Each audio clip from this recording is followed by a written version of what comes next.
ළමයි අපි ජීවිතේ ඉස්සරහට යනකොට අපිට අලුත් දේවල් ලැබෙනවා. නිමල් මට කියන්නකෝ මීට අවුරුදු 10කට කලින් නොතිබුණු දැන් ලැබිලා තියෙන දෙයක්. ෂර් මාව නිමල්ගේ උපන්දිනේ කවදද? 22 වෙනිදා ෂර්. මොන මාසෙද නිමල්? සැප්තැම්බර් මාසේ සර්. මොන අවුරුද්දේද නිමල්? හැම අවුරුද්දෙම සර්.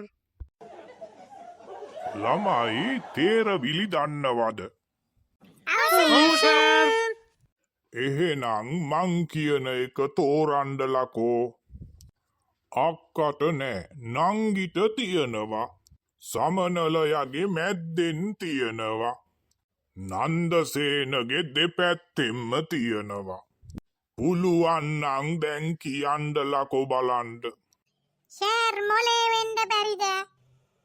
ඇයි ඩොබී එහෙම කිව්වේ? අපේ අම්මා හැමතිස්සෙම අක්කට කියනවා මේකගේ මොලේ කලඳක්වත් නෑ කියලා සර්. නෑ ඩොබී උත්තරේ නයන්න. මාත් තේරවිල්ලක් කියන්නද සර්? හොඳයි ඩොබී බලන්න එහෙනම් කියන්නකෝ.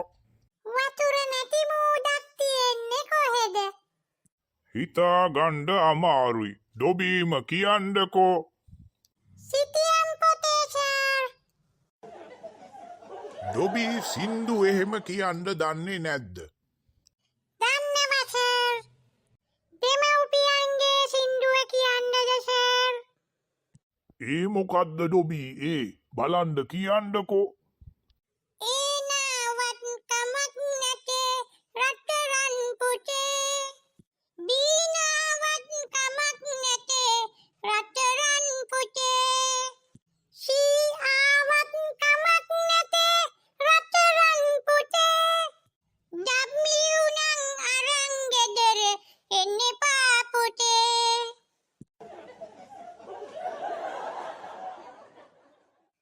හලෝ ළමයි. මගේ නම ඩොබී. මගේ අලුත් වීඩියෝ බලන්න ආසද? එහෙනම් channel එක subscribe කරලා තියාගන්න. වීඩියෝ එකක් අලුතෙන් දාපු ගමන් ඔයාලට එතකොට බලන්න පුළුවන්. channel එකේ වීඩියෝ ගොඩාක් තියෙනවා. කැමති අය ගිහිල්ලා ඒවත් බලන්න. එහෙනම් මම යනවා ළමයි. අලුත් වීඩියෝ එකකින් හමු වෙමු. බයි ළමයි.